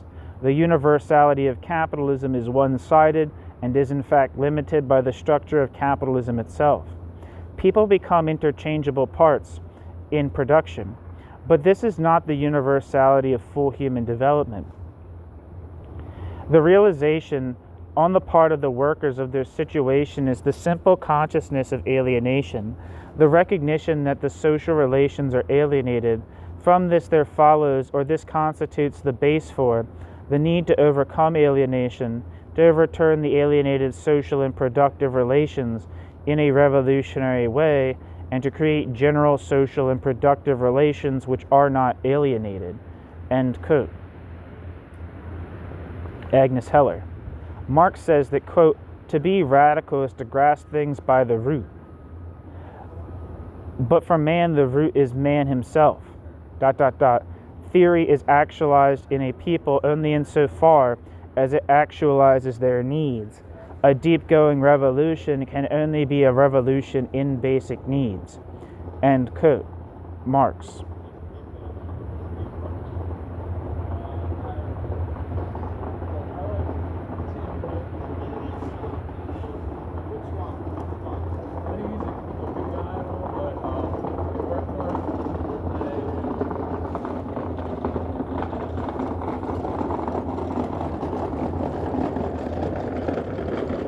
Marx saw the radical needs growing out of the contradictions inherent in the structure of capitalism formed by the labor process. Thus he saw the working class as the ones who embodied these needs and would go on to realize them by overthrowing capitalism. Since, quote, radical needs are human needs, not just needs representative of a particular group, this action by the workers would represent true human emancipation. This is the classic formulation of Marxist theory, springing from Marx himself. Heller, however, attempts to get behind this way of expressing things to find out what in Marxist theory was more basic yet. She states that even if the foregoing is true, even if the workers freeing themselves means the simultaneous freeing of humankind, it still does not follow automatically that it is the working class that is the embodiment of radical needs, or even that the working class wants to free itself. She saw Marx as determining that it was the, quote, radical needs that would lead beyond capitalism, and then, for reasons outlined above, ascribing those needs to the workers. It is important to realize that Heller is neither calling Marx into question here, nor attempting to undermine his theory. Rather, she is attempting to validate it in its truest sense. Quote, it does not detract from Marx's greatness that the bearers of these radical needs today are not, or rather not exclusively, the working class. Marx could only construct radical needs where Marx saw some possibilities for their development, end quote. Heller. According to Heller, when viewed from the perspective of radical needs, the question of who is to change the existing order does not necessarily have as its answer the proletariat, because the analysis can be taken to a deeper level. A theory of radical need must assess the ways in which these needs are produced and whether this process is limited to the arena of labor. Or another approach would be to broaden the understanding of that activity to include more than, quote, wage labor. Heller sees that for Marx, The radicalism of theory is measured, quote, in terms of the way it attributes value, i.e. its value premise. Theory is radical to the extent that man, human wealth, represents the highest value, end quote. Heller, The Theory of Need in Marx. Once again, Heller's value premise plays a crucial role. By tying it to radical needs, however, she shows that the value premise is in a sense, grounded in reality. Quote, this standard of value, which is a consequence of a historical decision, is at the same time objective, since it immediately applies to human history and all its phases. The standard of human society, i.e. the viewpoint of the species. However, this objectivity is only conditional. It presupposes the realizability and realization of communism, end quote. Heller. The, quote, overthrow or transcendence of the capitalist system therefore presupposes a process whereby the future, quote, communist society develops out of the present. It's raining.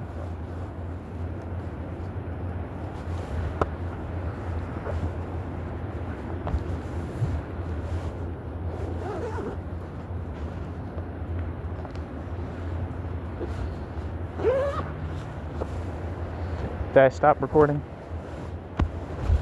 No, I did not.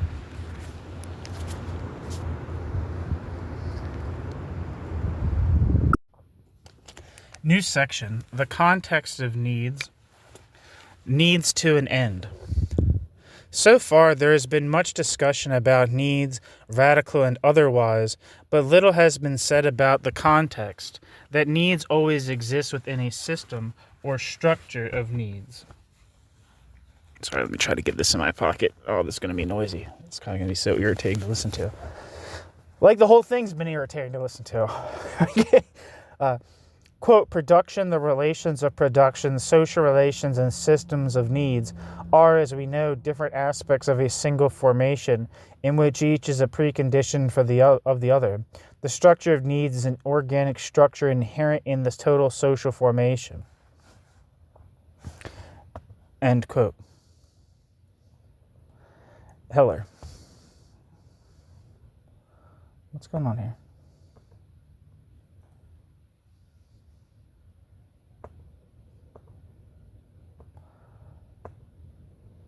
God damn it. Alright. Sorry.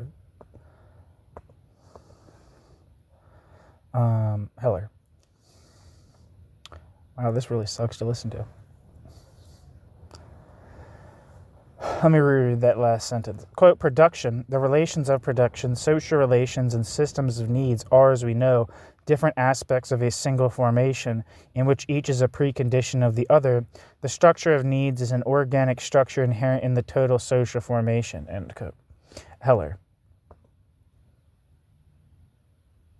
Towards a Marxist theory of value.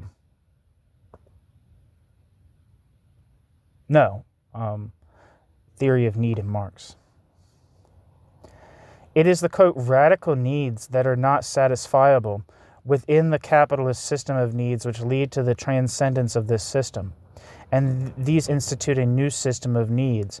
This radically different new system is referred to variously as, quote, communism or, quote, the Society of Associated Producers, end quote. As a social system, this, quote, Society of Associated Producers, end quote, is comprehensible only in relation to the new system of needs. At the same time, this new system of needs can be clearly understood only in reference to this new society. Heller devotes a great deal of attention to the relationship between, quote, material and, quote, non-material needs within the new system, as this subject has a large bearing on the character of the society. In this subject, a prominent part is played by the analysis of work, the extent to which work enters in the creative development of humankind, the relation of this to free time or leisure time.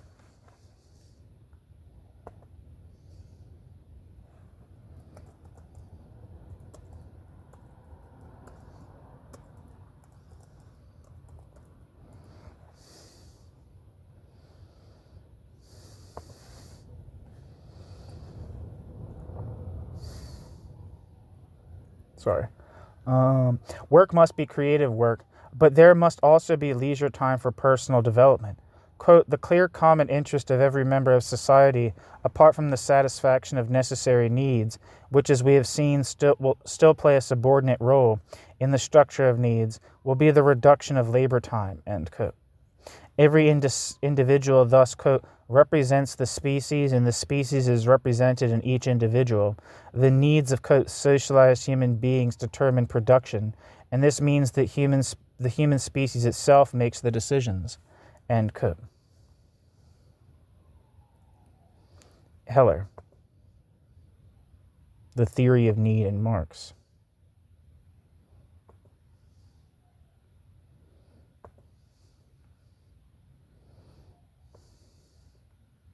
One moment.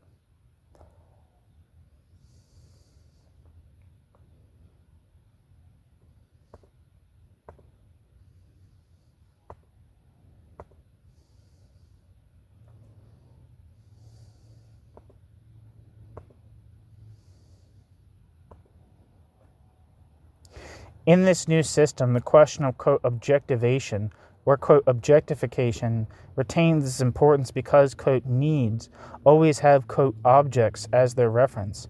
In this connection, the reduction of labor time and the creation of leisure time become all the more important. Leisure time is, quote, time for genuinely human, high-level activities, free activities, end quote, wherein it will be possible to create the objectivations, quote, for themselves, end quote.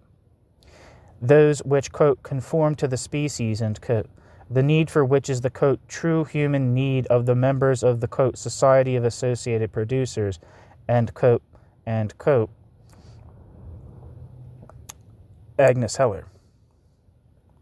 The same theme is taken up by Andras Hegedus and Maria Marcus in an essay entitled Free Time and the Division of Labor. They examine in that essay the question of whether Marx's, quote, realm of freedom should be understood to mean only free time outside of work, or whether it must be, by definition, also include work.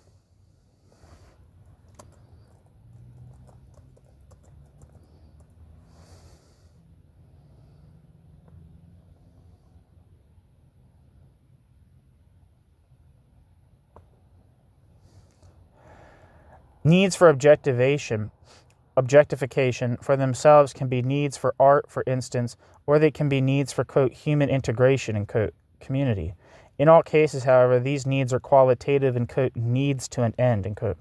The center of organization of life is represented by those activities and human relationships which conform with the species for itself.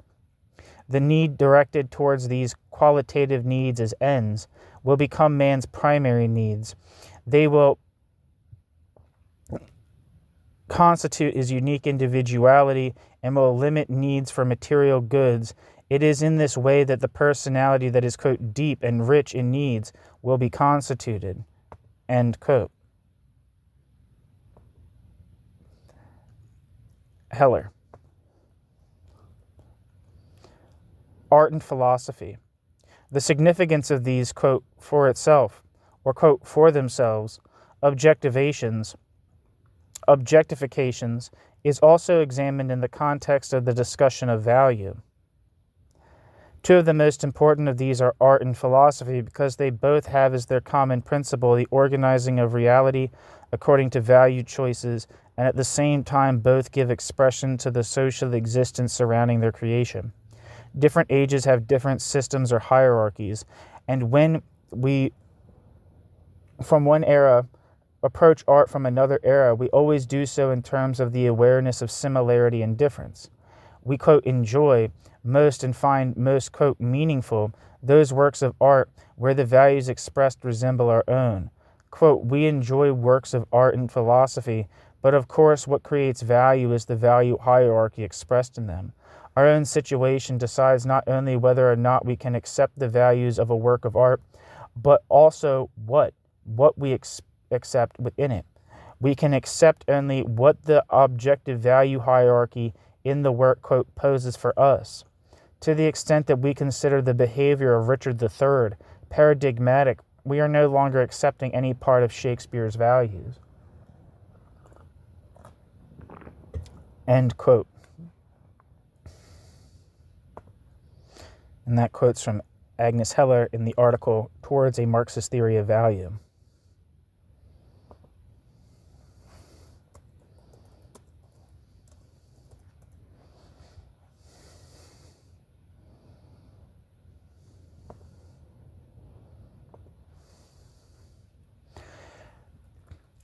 Because they express value hierarchies in this way, art and philosophy can serve a critical function by counterposing these value choices of other eras to those of the present.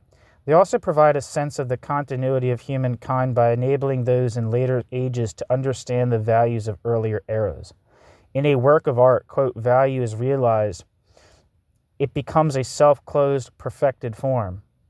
A self-closed, a self-closed, perfect form, an autonomous and evocative world when the will to value, the value world and value hierarchy manifested by the individual is constituted from the level of the species being, end quote.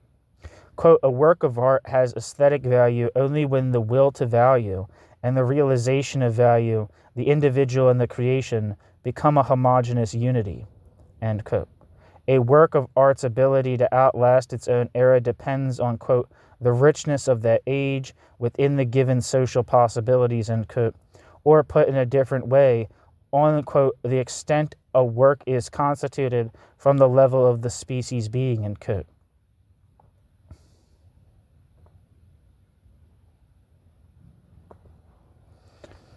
Heller.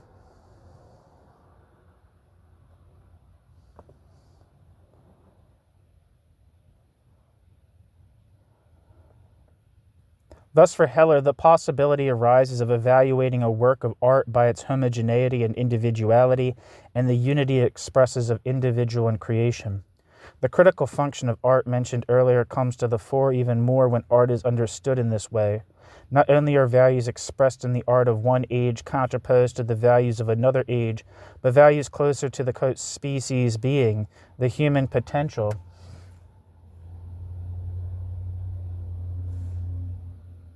are contrasted to values of an age in which this human potential is not as fully realized. For example, quote, under capitalism, depiction from the level of the species demands a critical attitude toward the alienation of given reality. As a result, the leading epic art form of this period is the novel, end quote. Heller.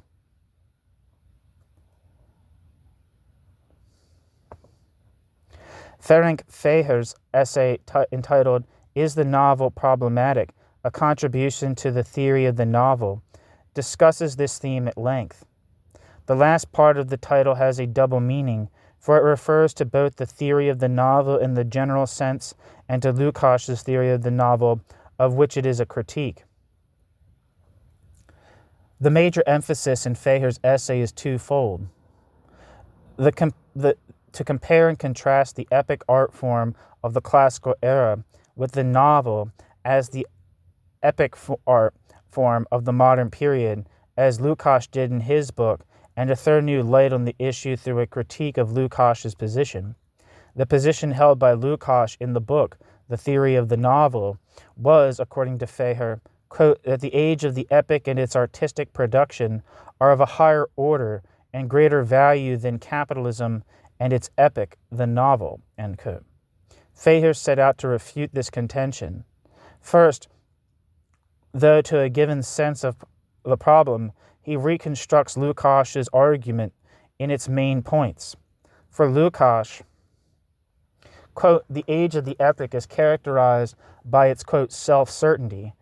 Life and essence are identical notions. Life and essence are identical notions. Similarly, the epic universe is homogeneous in the sense that the relations and creations of man are just as substantial as his personality. On the other hand, the form of the novel is the expression of a transcendental homelessness.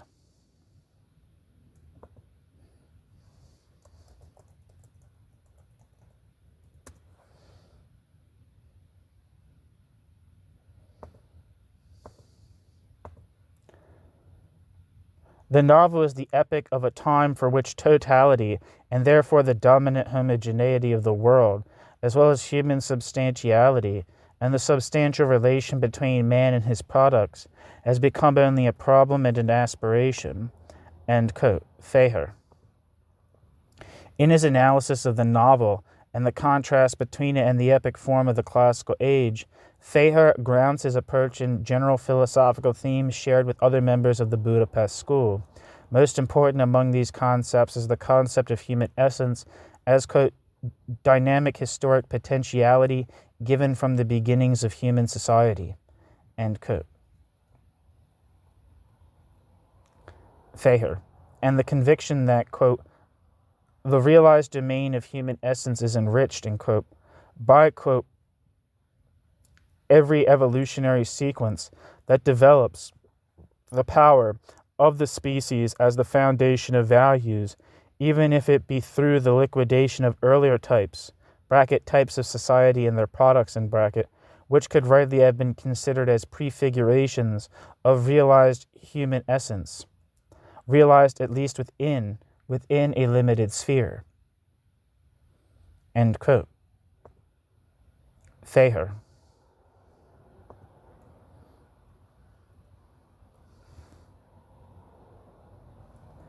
Feher considers the modern age, the age of bourgeois society, as doing just that, of developing the powers of the species, though in a one-sided manner, while at the same time doing away with earlier forms of human social development.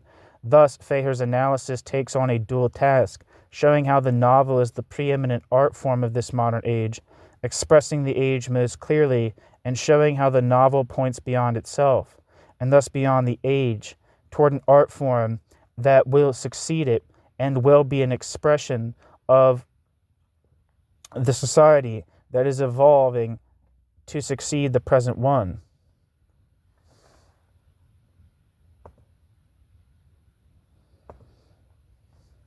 In this analysis, Feher touches on a theme discussed at length by Heller, everyday life, and tries to analyze its place in the novel. Another part of Feher's analysis lies in the discussion of the defetishizing function or role of art, following Lukács's book Aesthetics, as part of the question, quote, what can man make of himself? End quote.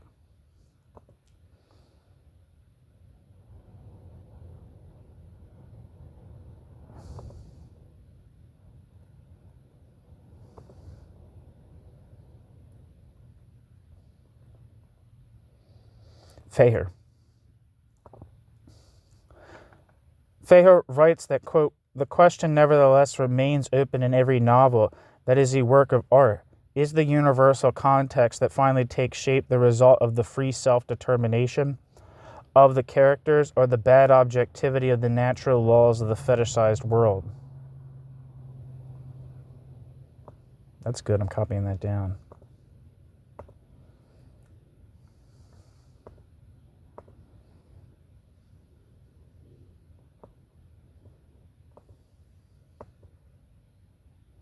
One second.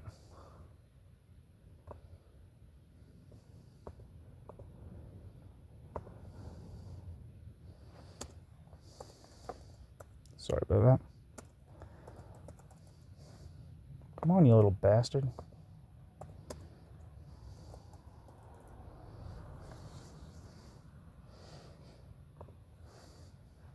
Sorry about that.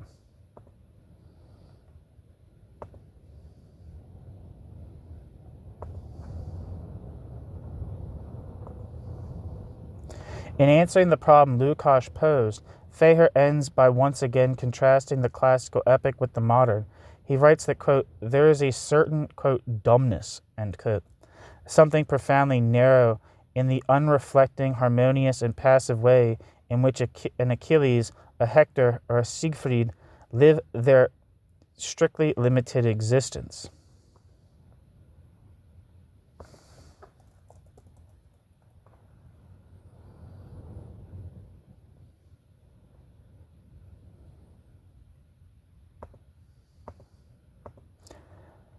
It is precisely the ethical questions that are lacking. the feeling that man is a moral problem to himself, and perhaps an enigma to be solved.